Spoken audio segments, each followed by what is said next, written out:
우리 교회는 가르치고 치유하고 전파하는 사역을 감당하는 교회입니다. 제가 11월 달에 우리 성도님들과 함께 10명이 팀을 이루어서 인도를 다녀왔는데, 목사님께서 그동안 사도행전 설교를 계속 하셨잖아요.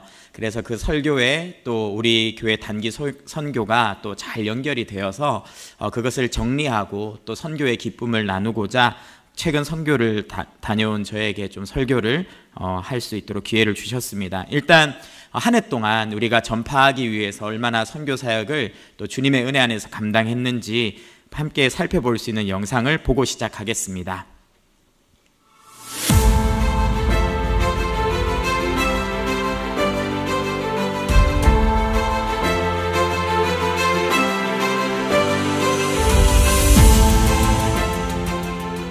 하나님께서 우리와 동일하게 북한의 영혼들을 사랑하시고 그들을 위해 이름 없이 빛도 없이 숨어 일하는 주의 종들을 통해 일하고 계심을 곳곳에서 느낄 수 있었던 감동과 스릴이 함께 있었던 즐거운 단기 선교였습니다.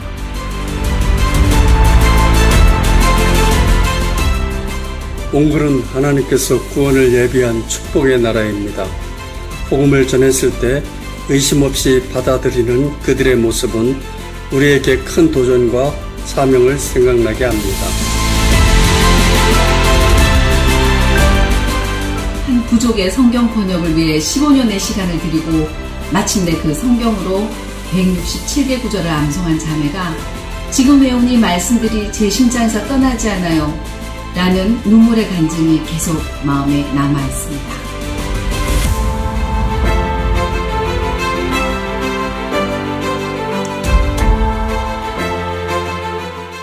하나님 안에서 협력하여 선을 이루는 것이 무엇인지 몸소 체험하고 또 느낄 수 있었던 귀한 은혜가 있었습니다.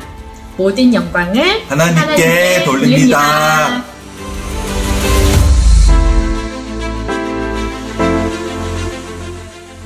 일본 땅은 복음이 들어가기 어려운 척박한 땅인데요. 그래서 저희가 하나님의 사랑과 온기를 전하고자 일본 땅에 선교를 다녀오고 있습니다. 하나님 먼저 우리에게 예수님을 알게 해주셔서 감사합니다. 또한 그 사랑을 필리핀 땅 가운데 전할 수 있게 해주셔서 감사합니다. 인도 단선을 왜 가야 하는지 모르던 제게 성령으로 아프신 김희정 선교사님을 위로하고 회복하게 하시는 인생 최고의 역사를 체험케 하시니 감사드립니다.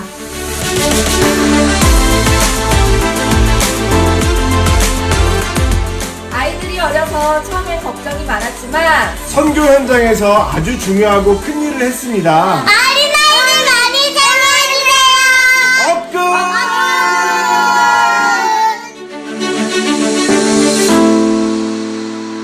우리 교회의 선교를 사용하신 하나님께 영광의 박수 드리겠습니다. 제가 이번에 인도 선교팀과 갔던 오리사라는 곳은 15년, 16년, 거의 한 20년 전에 박해가 있었던 곳입니다. 극단 힌두주의자들인 RSS가 자신들의 최고 지도자와 4명이 살해를 당하는 일이 있었어요. 그 기독교인들이 죽인 거다, 이렇게 단정짓고 공격을 했습니다. 사실 그 공산주의 테러리스트들이 이거 자신의 소행이라고 밝혔는데요, 그거 상관없이 평소에 기독교가 계속 부흥하니까 우리 힌두 국가를 흔드는 행위다, 이렇게 벼르고 있던 폭력단체에서 작심을 하고 공격을 한 거죠. 사전에 교회가 어디 있는지, 목사랑 선교사는 누군지, 그 다음에 장로는 누군지, 그 다음에 성도는 누군지, 집은 어딘지 다 조사했대요. 다 조사하고 빌미 잡아서 공격을 한 겁니다. 교회를 공격했고 사람들이 안에 있는 채로 불태웠고요. 매로 때리고 칼로 찌르고 힌두식 제사를 드릴 것을 강요했는데 드리지 않으면 그 자리에서 죽였습니다. 가정집에도 찾아갔어요, 교회에 없는 사람들은. 그래서 직접 집을 불태우고 사람을 죽였고, 학교와 고아원을 습격해서 불태우고, 선교사님들과 목사님들을 산채로 생매장해서 죽이는 일도 있었습니다. 일가족의 시신이 우물에서 동시에 발견되기도 했고요. 6천여 개의 교회가 파괴되고 여러 학교와 고아원들이 무너졌습니다. 100명이 넘는 기독교인들이 순교했고 비공식적으로는 뭐 수백 명에 이른다 이런 말도 있더라고요. 18,000명이 다쳤습니다. 4,400가구가 불에 탔고요. 5만 명의 기독교인 난민들이 발생을 했습니다. 성도들은 죽음의 공포 속에서, 인도에도 정글이 있어요. 정글 속에 숨어서 굶주림과 공포에 시달려야 했었죠. 그래서 이런 곳에 저희가 선교를 가게 되어서 안전 문제가 제일 걱정이 많이 됐습니다. 그래서 선교사님과 교감하면서 여러 번 확인을 하고 지금은 괜찮은 상황이다 해서 선교를 떠났어요. 하지만 이런 박해로 인해서 선교사님은 큰 충격을 받으셨습니다. 그리고 공황장애가 오시게 됐고요. 10몇 년째 지금 공황장애를 앓고 고통을 당하고 계셨습니다. 그럴 수밖에 없는 게 이제 선교사님이 자고 일어나면 동료 목사님이 죽었다. 어떻게 돌아가셨냐? 그냥 산채로 묻어버렸다. 막 이런 이야기를 들으니까 계속 충격이 있는 거예요. 아는 성도님이 돌아가시고 누가 맞았다고 하고. 그런데 이제 교인들이 불안해하니까 목사님, 현지인 인도 목사님하고 결혼하셨거든요. 그래서 선교사님하고 두 분이 우리는 죽어도 교회에서 죽자. 이래서 교회 본당을 그냥 지키고 계셨던 거예요. 그러면 이제 인도 사람이 지나가기만 해도 깜짝깜짝 놀라는 겁니다. 아, 저 사람이 달려들진 않을까? 저 뒤에 누가 또 따라오지 않을까? 그런 공포 속에서 사시다가 이제 마음의 병을 얻으신 거죠. 이분을 어떻게 도울 수 있을까 하는 마음을 가지고 선교팀이 출발하게 되었습니다. 선교사님뿐이 아니라 우리도 마찬가지인 것 같습니다. 이 땅에서 믿음으로 산다는 것은 참 힘들어요. 많은 고난을 각오해야 합니다. 믿음대로 순종하고 믿음대로 결단하고 복음 전하고 선명한 크리스찬의 색깔로 살려고 하면 할수록 많은 공격이 우리를 향해서 날아듭니다. 오늘 하나님의 말씀을 통해서 우리 성도가 믿음 때문에 당하는 고난을 겪을 때 하나님은 그것에 대해 무엇이라 말씀하시는지, 그리고 고난으로 인해 지금 낙심해 있는 많은 분들이 계신데 하나님이 그 사람들을 어떻게 일으켜 세우는지 말씀을 통해서 확인하면서 우리가 다시 한번 더 힘차게 올 한 해를 마무리하고 또 새해를 열어가는 축복이 있었으면 좋겠습니다. 먼저 오늘 우리가 본문을 보면서 첫 번째로 기억해야 될 것이 있습니다. 첫 번째 대지입니다. 강력하게 공격당한다는 것은 당신이 위협적인 존재라는 뜻이다. 오늘 성경은 이것을 알려주고 있습니다. 19절 말씀 같이 읽어보겠습니다. 시작. 유대인들이 안디옥과 이고니온에서 와서 무리를 충동하니 그들이 돌로 바울을 쳐서 죽은 줄로 알고 시외로 끌어내치니라. 첫 번째로 안디옥과 이고니온, 루스드라에서의 사역을 바울이 어떻게 했느냐를 좀 살펴봐야 돼요. 지도가 나와 있는데요. 지도와 같이 한번 보여주시겠습니다. 저기 보면 녹색 길이 바울이 1차 선교여행을 출발해서 안디옥, 이고니온, 루스드라, 더베까지 오늘 본문의 배경이 되는 도시들을 찾아간 거고요. 더베를 찍고 다시 루스드라로 돌아와서 빨간색 길을 따라서 수리아 안디옥으로 돌아오게 됩니다. 이 안디옥이 두 군데예요. 선교를 출발했던 파송교회 안디옥은 수리아 지역입니다. 그래서 수리아 안디옥이라고 부르고 오늘 사역을 했던 곳은 비시디아라는 주에 있습니다. 비시디아 안디옥이라 이렇게 부릅니다. 우리나라 청도와 중국의 청도가 다르듯이 완전 다른 장소입니다. 바울은요, 이 세 곳에서 굉장히 영향력 있게 사역을 했어요. 안디옥에서는 새 안식일 동안 회당에 찾아가 말씀을 전했고 거기에서 많은 사람들이 바울과 바나바를 따랐습니다. 그러니까 유대인들이 시기가 난 거예요. 그래서 도시의 유력자들을 선동해서 공격을 가했죠. 그러니까 이 바울이 그 박해를 피해서 쫓겨나다시피 이제 이고니온으로 가게 됩니다. 이고니온에서도 회당에서 복음을 전했어요. 거기도 역시 반대하는 유대인의 무리가 일어났고 계속 저항이 있었지만 굴하지 않고 바울은 복음을 전했습니다. 그러자 그들이 관리들, 공직자들을 동원해서 이 사람들을 공격을 한 거예요. 돌로 쳐서 죽이려고 했습니다. 그러니까 다시 쫓겨나서 루스드라로 가게 된 것이죠. 루스드라에서는 놀라운 사역들을 많이 행했어요. 안진뱅이를 일으켰습니다. 그러니까 루스드라 사람들이 바울과 바나바를 제우스와 헤르메스다 이렇게 이야기하면서 목걸이를 막 걸어주고 꽃 화환을 걸어주고 제사를 지내려고 했어요. 그걸 막 뜯어 말리는 그런 장면이 있었고 사람들이 여러 가지 막 도시에서 그런 유명한 바울과 바나바의 영향력이 스타처럼 나타나게 된 것이죠. 바울은 오늘 튀르키예 지역을 선교했던 건데 거기서 많은 회심자를 얻었습니다. 사람들이 많이 그들을 따르다 보니까 도시가 두 부리로 나눠지는 일까지 일어났어요. 바울을 따르는 자와 따르지 않는 자. 굉장히 큰 영적 지각 변동을 일으켰었죠.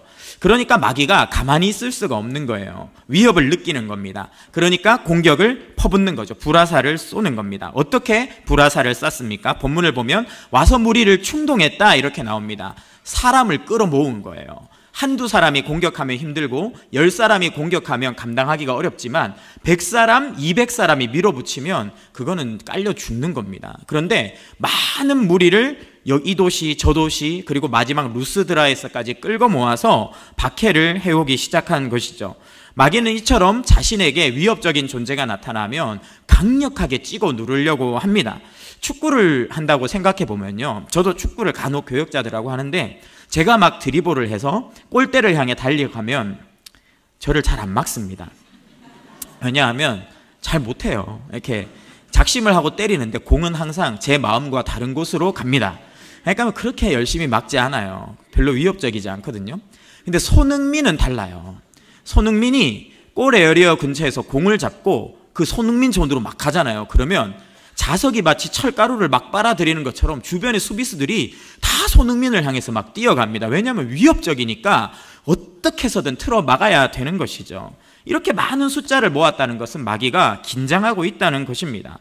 그때 마귀가 그 숫자를 모아서 어떻게 하냐면 필살기를 발휘합니다. 죽이는 거죠. 죽이는 거. 마귀의 가장 강력한 무기는 사망입니다. 돌로 바울을 쳤어요. 바울을 내려 찍습니다. 이게 그냥 이렇게 돌을 던지는 게 아니라 유대인들이 돌로 치는 건 어떤 거냐면 이렇게 두 손으로 들어야 되는 이런 큰 돌덩어리를 들고 내려 찍어요. 근데 그 돌에 바울이 막 얻어맞은 거죠. 아마 부러지고 터지고 막 만신창이가 되었을 겁니다. 마귀는 절대로 그냥 공격하지 않고요. 살벌하게 자기가 할 수 있는 최고의 것으로 하나님의 백성들을 공격합니다. 그리고 어떻게 했습니까? 피떡이 된 바울을 시외로 끌어서 내쳤다 이렇게 나와 있습니다. 유대인들의 이 행동은요, 단순한 그냥 시신을 버리는 행동이 아니라 일종의 퍼포먼스라고 볼 수 있습니다. 유대인들은 사체에 손을 잘 대지 않아요. 부정하기 때문에. 그런데 굳이 바울이 죽었다고 생각하고 그 사체에 손을 대서 성문 밖에까지 끌고 가서 버렸다는 것은 영적인 의미가 있어요. 유대인의 율법에서 성문 밖으로 반드시 끌고 가서 버려야 되는 게 세 가지가 있습니다. 첫 번째로 한센 환자들 쫓아내야 되죠. 나병 환자들 쫓아내야 되고, 두 번째로 제사 드릴 때 나왔던 짐승의 똥, 그거는 반드시 성벽 밖으로 갖다 버려야 됐습니다. 그리고 마지막으로 대속죄일 때 온 민족의 죄를 감당하고 가장 더럽게 죽은 그 소의 사체는 먹지 않고 가죽재로 성문 밖으로 갖다 버려야 됐어요. 즉 바울의 시신을 그렇게 성문 밖으로 갖다 버렸다는 거는요, 얘는 쓰레기다 이런 뜻이에요. 너무 죄송하지만 얘는 인간이 아니다. 이렇게 우리한테 맞아 죽은 이유가 있다. 얘는 똥 같은 존재다. 무조건 부정해서 성문 밖에 버려야 될 그런 존재가 바로 바울이다. 이런 뜻입니다. 여러분, 우리가 믿음으로 살아갈 때 당하는 고난이 이와 결이 비슷해요. 우리가 뭘 특별히 잘못하거나 우리가 뭐 실수를 해서 그런 게 아니라 믿음으로 살려고 하다 보면 마귀가 우리를 공격하는데요, 이런 식으로 공격하는 겁니다. 내가 도저히 이겨낼 수 없는 강력한 압박을 해오는 거예요. 사람을 통해서, 무리를 통해서 우리를 찍어 눌러옵니다. 죽일 듯이 불화살을 날리고 돌덩어리를 집어 던지죠. 그런 고난에 막 맞다 보면요 너무 힘들어요. 너무 견딜 수가 없어요.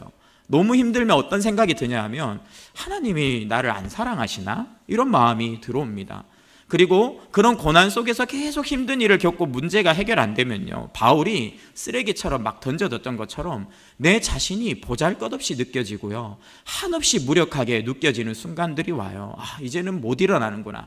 마치 바울의 피투성이가 된 그 모습을 보면서 누구도 일어날 것을 기대하지 않았던 것처럼 누가 봐도 그 고난으로 인해서 저 사람은 끝난 것 같아. 다시 일어날 수 없을 것 같아. 저 사람은 이제 끝났어. 인생 바닥을 찍었어 라고 보이는 그런 순간들을 맞이하게 될 수가 있습니다. 그런데요, 끝나지 않았어요. 괜찮아요. 하나님께서 오늘 본문을 통해서 어떻게 보여주십니까? 바울은요, 다시 일어나는 모습으로 나타납니다. 두 번째 대지입니다. 쓰러져도 괜찮습니다. 우리가 쓰러진 그 자리가 다시 일어나는 기적의 자리가 됩니다. 20절 말씀 읽어보겠습니다. 시작. 제자들이 둘러섰을 때에 바울이 일어나 그 성에 들어갔다가 이튿날 바나바와 함께 더베로 가서 바울은 쓰러졌어요. 피투성이가 돼서 시신처럼 땅바닥을 나뒹굴고 있었습니다. 너무나 소생의 가망이 없어 보이는 피투성이의 상태, 비참한 상태였죠. 그런데 제자들이요, 그를 둘러섰어요. 피투성이가 된 시신 같은 바울의 몸을 빙 둘러싸고 있었습니다. 왜 즉시 가서 피를 닦아주고 괜찮냐고 물어보고 일으키지 않았을까요? 죽은 것처럼 보였고요. 실제로 시신과 같은 상태였고, 당시에 또 돌을 쳤던 사람들이 주변에 남아 있을 수 있고, 또 그렇게 당장 나서서 어떻게 할 수 있는 분위기가 안 됐을 수도 있어요. 그런데 학자들이 이 장면을 어떻게 해석하냐 하면, 바울의 몸을 둘러싸고 죽은 것처럼 보이는 시신 같은 그를 둘러싸고 성도들이 기도했다, 제자들이 기도했다, 이렇게 해석을 합니다. 저는 그 해석에 동의합니다. 우리가 고난받을 때 경험하는 것이 이런 거예요. 내가 쓸모없는 것처럼, 무력한 것처럼, 정말 내가 완전히 끝장난 것처럼 생각되는데요, 끝난 게 아니에요. 나를 위해서 그 시간에 누군가 기도하고 있어요. 나를 둘러싸고 중보하고 있습니다. 정말 누군가가 우리가 더 이상 일어날 수 없는 것 같은 어두운 터널을 지나고 있을 때 나를 위해서 기도하는 기도의 동역자들을 하나님께서 붙여주시는 것이죠. 그래서 내가 무력하다고 끝난 싸움도 아니고요, 내가 못 일어서고 있다고 끝난 싸움이 아닙니다. 기도가 끝나지 않는 한 우리는 끝나지 않습니다. 더 사랑의 교회는 중보기도가 살아있는 교회입니다. 순원분들 힘드십니까? 순장님들이요, 여러분을 위해서 기도하는 걸 포기하지 않으세요. 우리 순장님들 믿음으로 사는 거 너무 힘드시죠? 그런데요, 우리 온 교회가, 우리 순원들이, 교역자들이 우리 순원들과 우리 순장님들을 위해서 기도하고 있고, 또 저곳에서 정말 하루 종일 릴레이를 해가면서 우리 성도님들의 기도 제목을 가지고 기도하고 있습니다. 그 기도가 우리를 일으키실 줄 믿습니다. 바울이요, 결국은 일어났어요. 자리에서 일어났어요. 그리고 이튿날에 사역지로 다시 달려서 들어갑니다. 제자들이 기도할 때 바울은 즉시 일어났습니다. 빈사 상태였는데 일어났어요. 기적이에요, 기적. 차에 치이면요, 그래서 사람이 거의 죽을 정도로 다치면 못 일어납니다. 절대 일어날 수가 없어요. 돌로 치는 거요, 차에 치이는 것과 거의 비등비등합니다. 정말 그렇게 축 널브러져 있었는데 갑자기 툭 털고 바울이 일어나는 놀라운 상황이 일어난 것이죠. 이 바울이 일어났다는 단어는요, 성경에서 예수님이 자신의 부활을 지칭할 때 사용하셨던 단어예요. 마태복음 17장 9절 말씀 같이 읽어보겠습니다. 시작. 그들이 산에서 내려올 때에 예수께서 명하여 이르시되 인자가 죽은 자 가운데서 살아나기 전에는 본 것을 아무에게도 이르지 말라 하시니. 예, 여기서 죽은 자 가운데서 살아나기 할 때 이 살아나다는 단어가 바울이 일어났다는 단어예요. 예수님은 자신의 부활을 이야기하실 때 이 단어를 거듭거듭 사용하셨고, 성경의 다른 곳에서도 베드로의 장모가 열병으로 꼼짝도 못하고 누워있다가 예수님이 일으키실 때, 또는 죽어있던 야이로의 딸에게 주님이 일어나라 라고 하실 때 다 이런 말씀을 사용하셨습니다. 즉 우리가 쓰러져서 더 이상 일어날 수 없는 같은 그때 기도가 우리를 향해 퍼부어지고, 하나님은 그 기도에 응답하사 우리를 다시 부활케 하십니다. 다시 일으키십니다. 그래서 주님이 일으키시는 그 능력이 살아있기 때문에, 부활의 주님의 권능이 우리와 함께 하시기 때문에 우리는 결코 끝나지 않는다. 이것을 꼭 기억하셨으면 좋겠습니다. 저도 최근에 이런 은혜를 좀 경험했어요. 좀 힘든 일들이 많이 있었습니다. 특별히 가정에 어려움이 좀 있었는데요. 저희 첫째, 둘째, 셋째 3명의 자녀가 있는데 셋 다 좀 몸이 아파요. 그냥 아픈 거라기보다는 조금 안 좋게 아픕니다.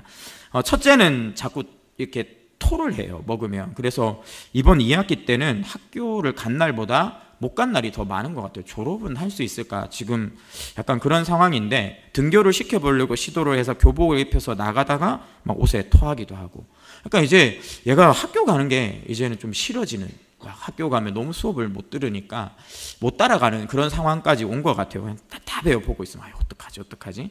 근데 둘째가 눈이 안 좋은데 초고도 난시예요. 선천성 난시인데, 병원에서 뭐 지금은 큰 방법이 없으니까 나중에 대학교 때 수술해주면 좀 나아질 거다 이렇게 이야기를 했었거든요.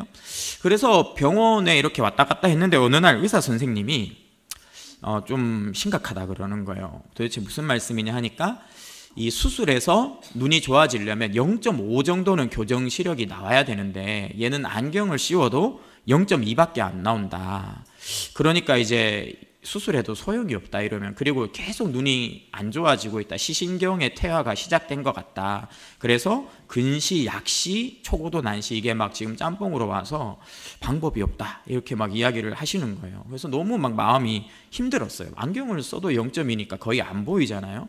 그래서 이거 어떡하지 하면서 이제 막 고민을 하고 마음 아파하다가 순장님들한테, 그때 목사님이 이런 고난에 대한 말씀하셨고 나눔지에 그런 게 있어서 제가 순장반 인도하다 막 이야기하다가 저 막 울었어요. 너무 막 마음이 힘들어서. 그러니까 순장님들이 엄청 불쌍해 보였나 봐요.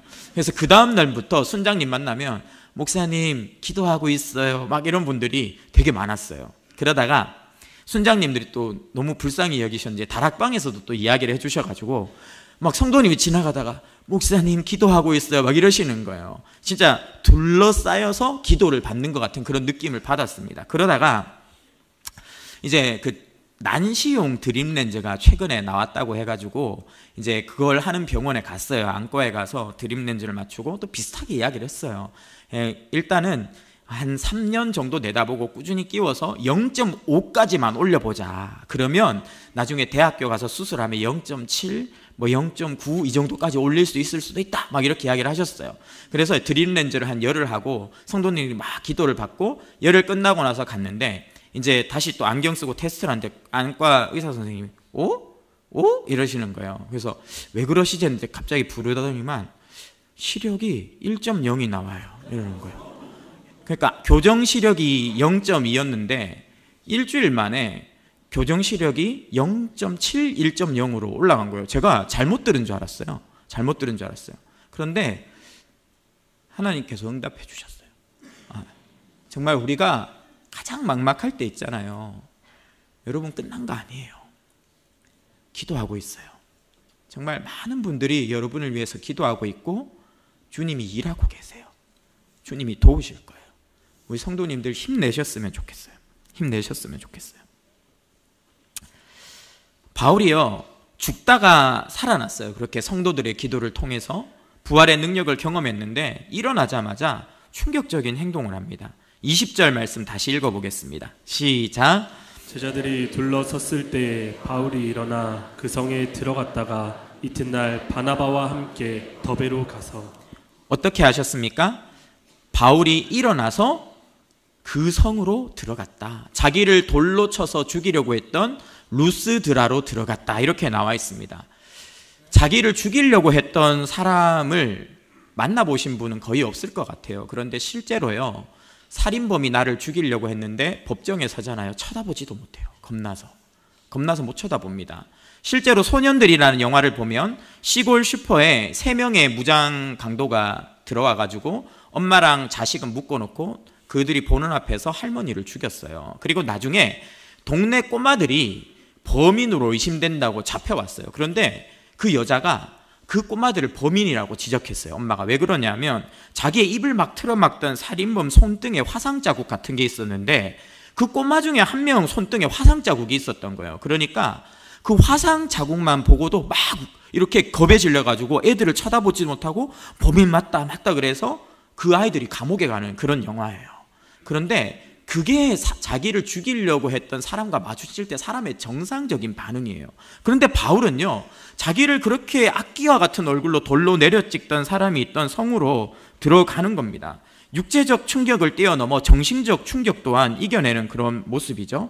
어떻게 그럴 수 있었을까? 또 더베에 가서 또 자신을 돌로 칠지 모르는 유대인들이 있는 곳에서 어떻게 또 복음을 전할 수 있었을까? 사도행전 20장 24절 말씀 읽어보겠습니다. 시작. 내가 달려갈 길과 주 예수께 받은 사명 곧 하나님의 은혜의 복음을 증언하는 일을 마치려 하면은 나의 생명조차 조금도 귀한 것으로 여기지 아니하노라. 바울이 그렇게 모든 것을 이겨내고 사명을 향해서 전진할 수 있었던 이유는 하나님께서 그에게 이 복음을 향한 확신, 사명을 주셨기 때문입니다.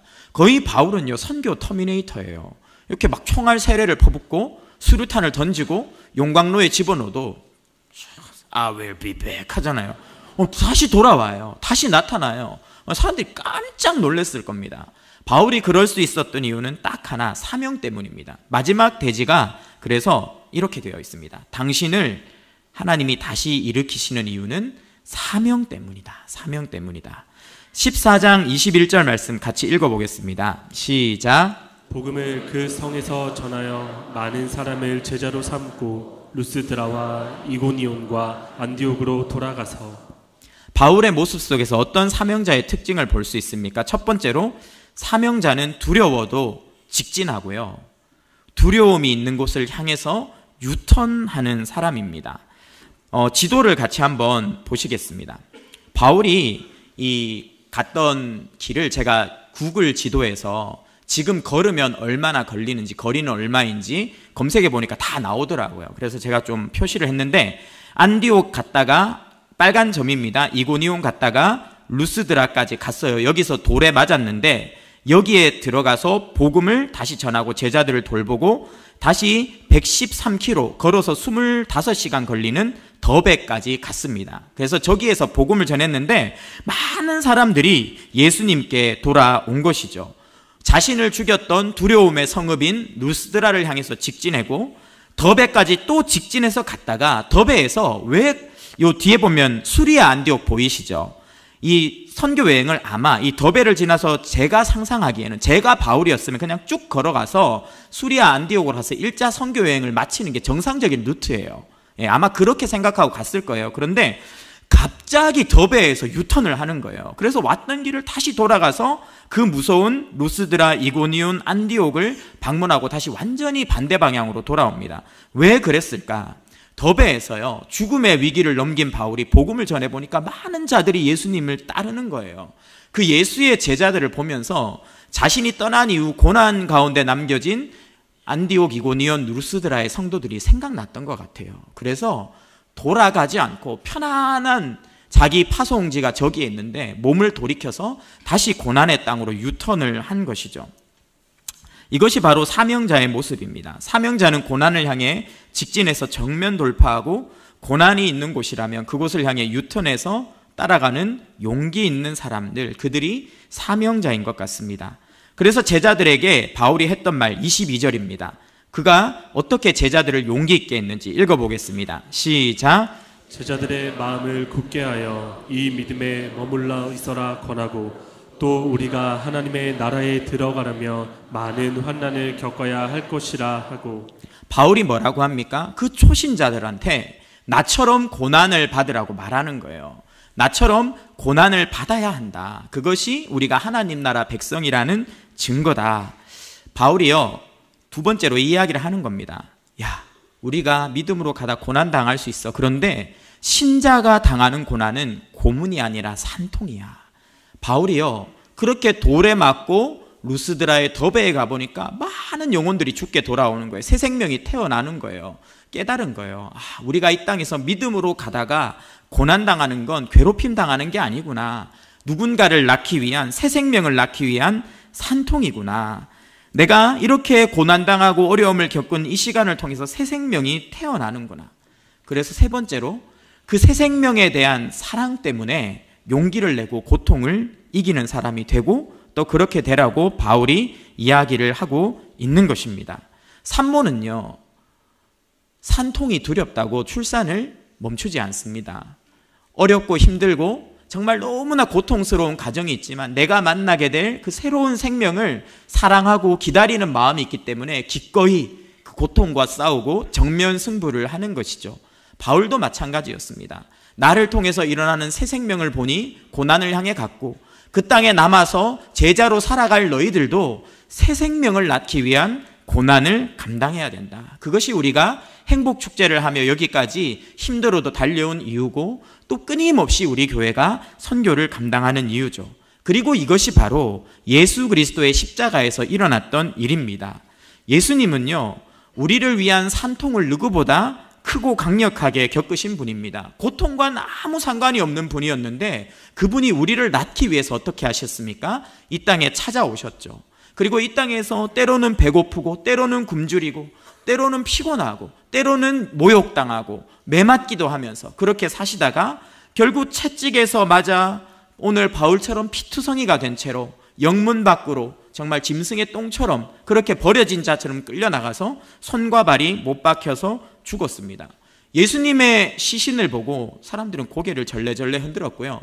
유대 지도자들은 재수 없다고, 명절에 저거 안 보게 치우라고 그렇게 이야기해서 창으로 옆구리를 찔리기도 하셨습니다. 그런데 그 주님의 고통이 산통이었던 거예요.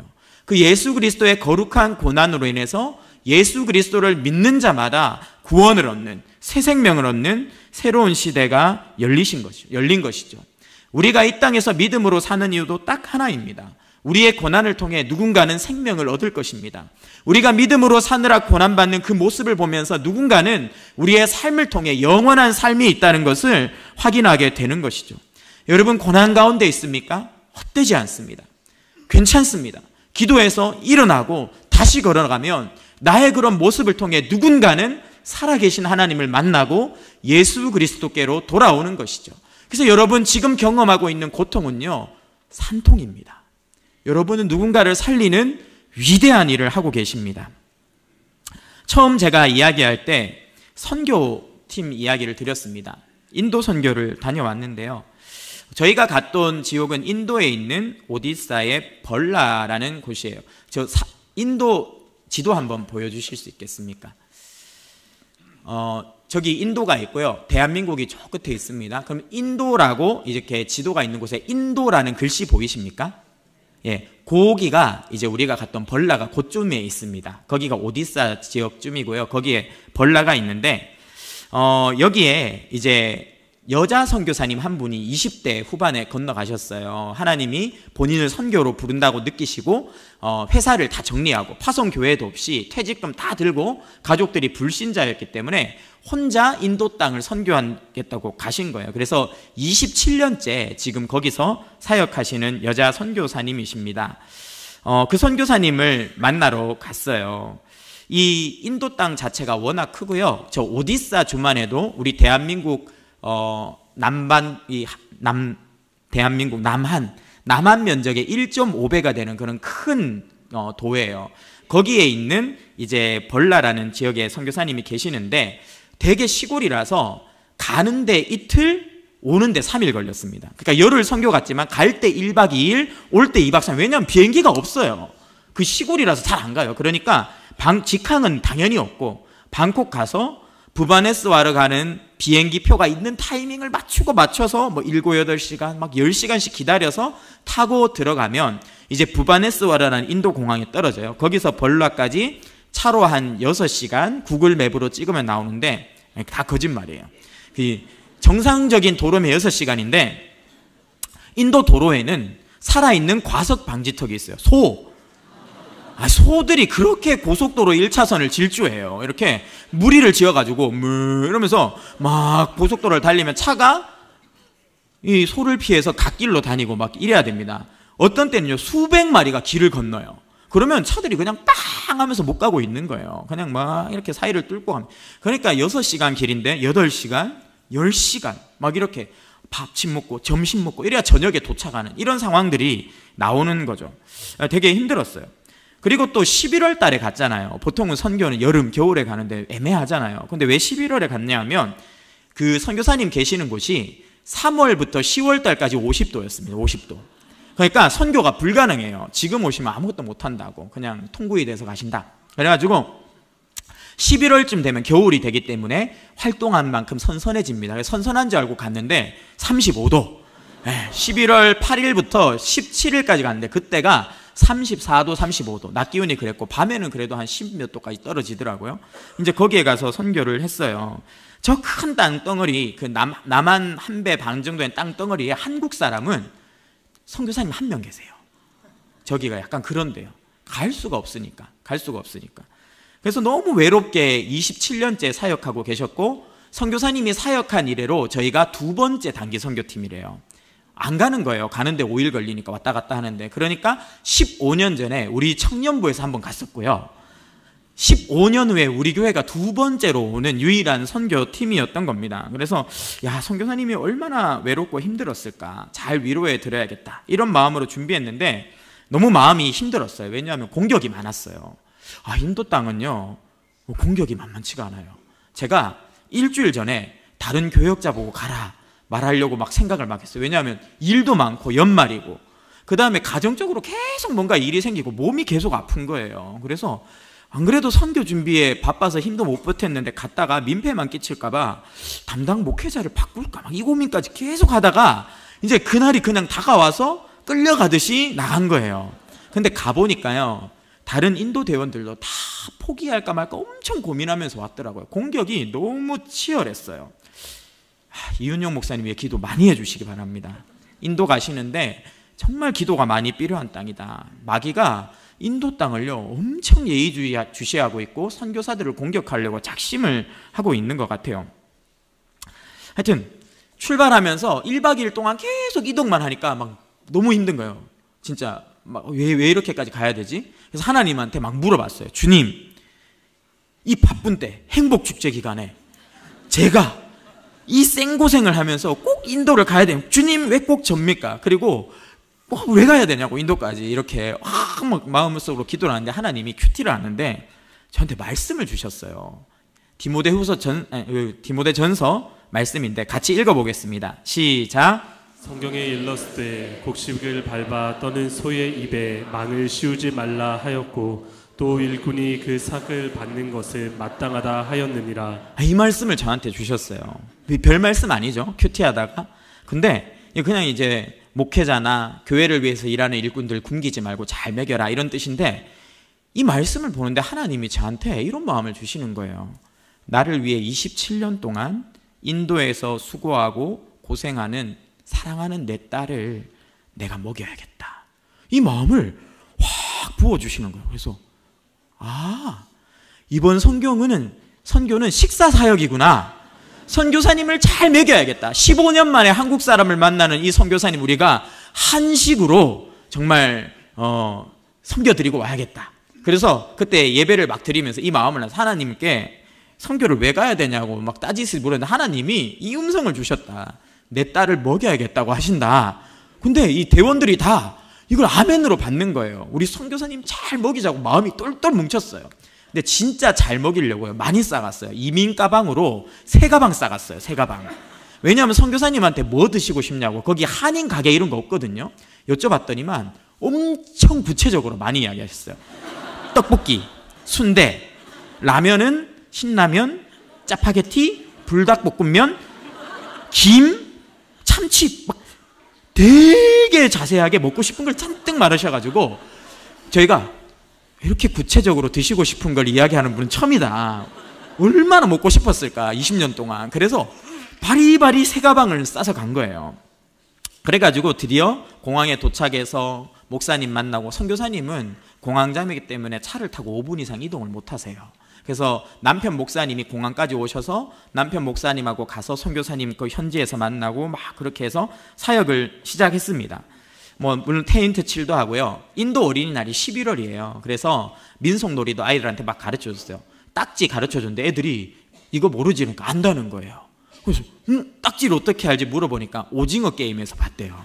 오징어 게임 1편에 보면 지하철에서 딱지치기 하잖아요. 거기서 봤다고, 막 한국 드라마에서 봤다고 막 얼마나 열심히 치는지 한류의 힘을 좀 느꼈는데 막 그런 사역도 하고요. 그 다음에 학교 아이들 책걸상 싹 다 칠해주고 왔습니다. 수백 개 다 칠해주고 왔고요. 그 다음에 정글 마을에 가서 복음도 전하고, 그 다음에 양말 인도 분들한테 막 나눠드리고, 그런 사역하고 왔는데 우리 팀원들이 상처를 좀 받는 거예요. 뭐 때문에 상처를 받았냐면 선교사님이 안 오시는 거예요.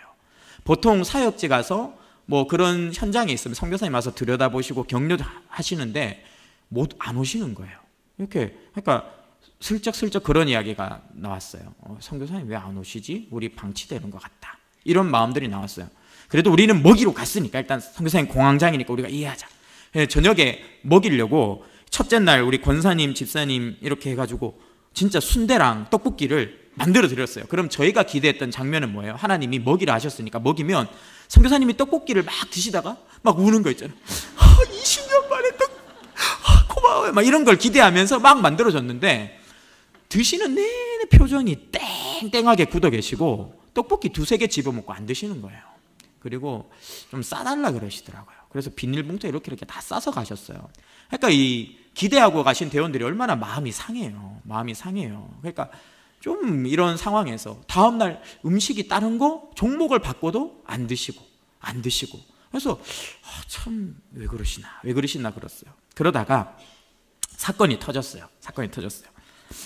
제가 열심히 자고 있는데 막 팀장님이 저를 흔들어서 깨웠어요. 목사님 일어나라는 거예요. 그래서 일어나서 왜 그러니까 1시 반이었어요. 새벽 1시 반. 지금 여자방에 와서 빨리 기도를 해주셔야겠다는 거예요. 난리가 났다는 거예요. 가니까 우리 대원 여자 한 분이 입을 뒤집어 쓰고 막 비명을 지르면서 울고 있는 거예요. 그래서 왜 그러시냐 했더니 너무 무섭다는 거예요. 무서워서 꼼짝도 못 하겠다는 거예요. 그래서 펑펑 울고 계셨어요.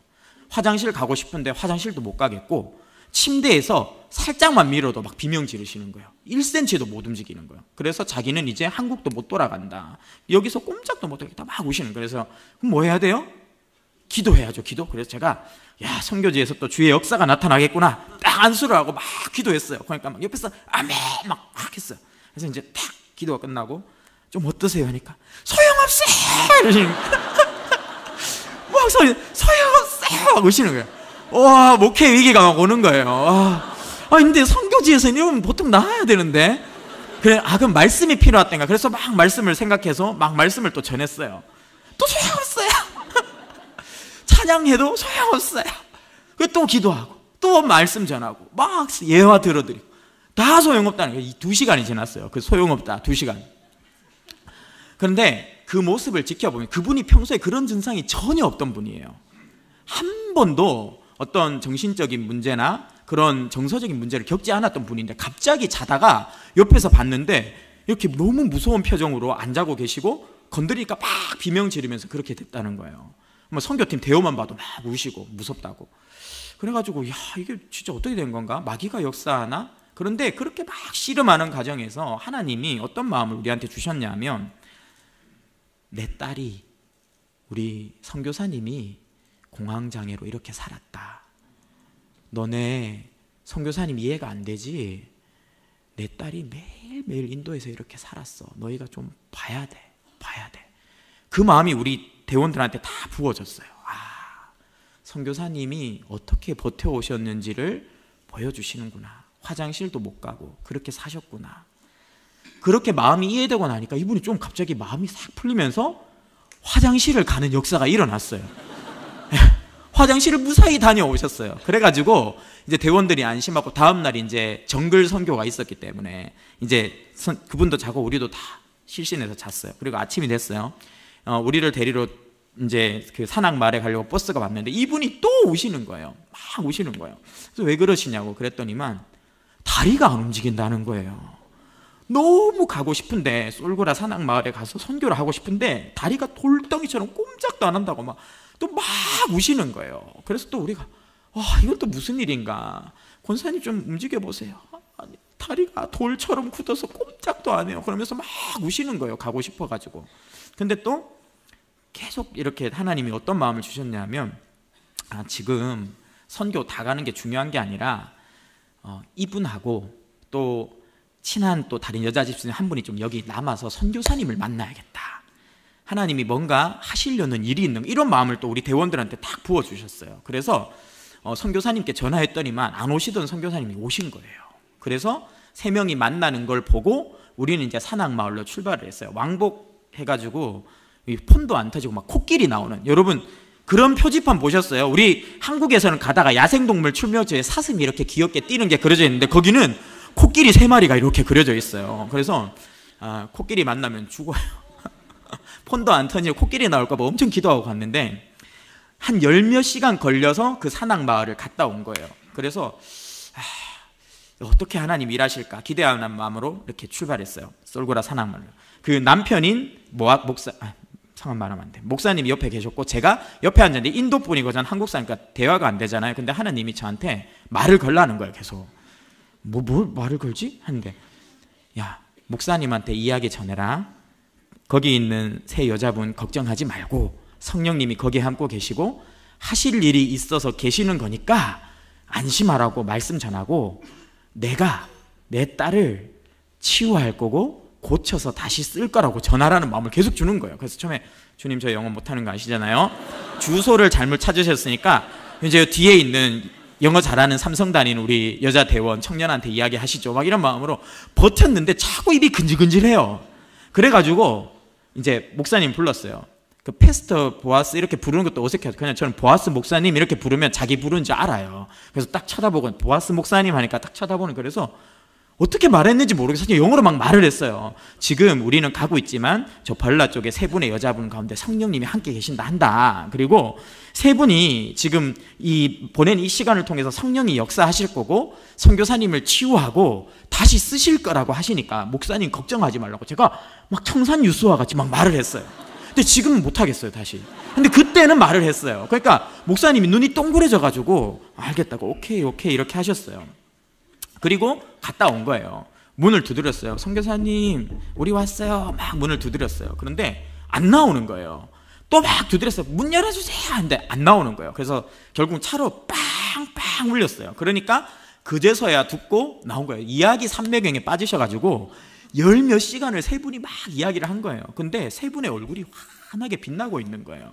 그래서 무슨 이야기를 하셨냐고 다음날 물어보니까 자기가 겪었던 일을 이야기했대요. 밤에 자기가 이런 것 때문에 화장실도 못 가고 꼼짝도 못했다. 그리고 산악마을에 가려고 하는데 다리가 돌처럼 굳어서 안 움직여졌다니까 선교사님이 눈물을 막 쏟으시면서 내가 그렇다는 거예요. 내가 그랬다고. 정말 제대로 선교도 못하고 화장실도 못 가고 집 밖으로 가족과 외식 못한 지가 벌써 10몇 년 되셨대요. 가족과도 외식을 못할 정도로 차를 타고 5분도 이동하지 못하시고 산악마을 그렇게 정말 20년 그렇게 길게 개척해서 세운 교회인데 거기도 너무 가고 싶은데 다리가 문제가 생기고 차를 못 타니까 다리가 아파서 못 가고 막 그랬다는 거예요. 그래서 성령님께서 막 일하시면서 선교사님 마음을 위로하시니까 선교사님 얼굴이 밝게 빛나면서 웃고 계신 거예요. 그리고 나서 그 다음날 선교사님 전화가 왔어요. 그러냐면 선교사님이 외식시켜달라 하시는 거예요. 외식시켜달라. 자기가 우리 선교팀하고 남편하고 외식을 해보고 싶다. 내가 가족하고도 밥을 못 먹은 지가 10몇 년 됐는데 할 수 있을 것 같다고. 그래서 선교사님 모시고 차를 타고 꽤 먼 데 있는 식당까지 가서 인도인들이 있는 곳에서 밥을 먹었어요. 선교사님 우리 앞에서도 그 먹고 싶다던 떡볶이도 못 드시던 분이거든요. 그걸 싸가서 집에서 허겁지겁 드셨어요. 근데 인도인들이 있는 데서 한 끼를 다 드셨어요. 그리고 나서 식당에서 걸어 나가서 제가 이렇게 선교사님 뒤에 따라가는데 하나님이 내가 내 딸 먹인다고 했지. 내가 내 딸 먹인다고 했지. 나를 위해서 고난받고 믿음으로 살아가는 너희들 내가 보고 있다. 너희 혼자 있는 거 아니다. 내가 일으킬 거다. 괜찮다. 지금 넘어져 있어도 내가 기도하게 할 거고 내가 일으킬 거고 내가 살릴 거다. 선교사를 내가 먹인 것처럼 나도 너희를 먹이겠다. 주님 그 마음을 저한테 부어주셨어요.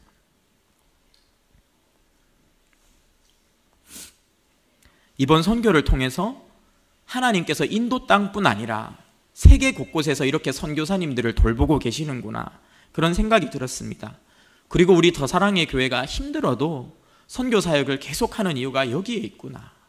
우리가 선교사님들을 돕고 그들을 만나야 되는 이유가 여기에 있구나. 주님이 선교사님들을 통해 일하시고 사랑하시기 때문에 우리가 힘을 다해서 선교 사역에 힘써야 하는구나. 우리 성도님들도 마찬가지입니다. 너무 힘드세요?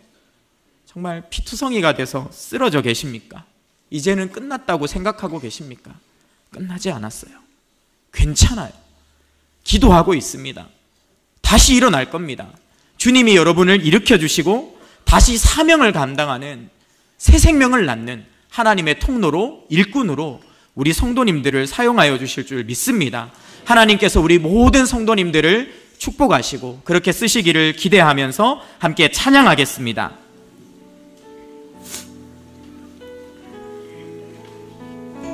날이 저물어 갈 때, 빈들에서 걸을 때, 그때가 하나님의 때, 내 힘으로 안 될 때, 빈손으로 걸을 때 내가 고백해 여호와께서 준비하셨다. 찬양하겠습니다.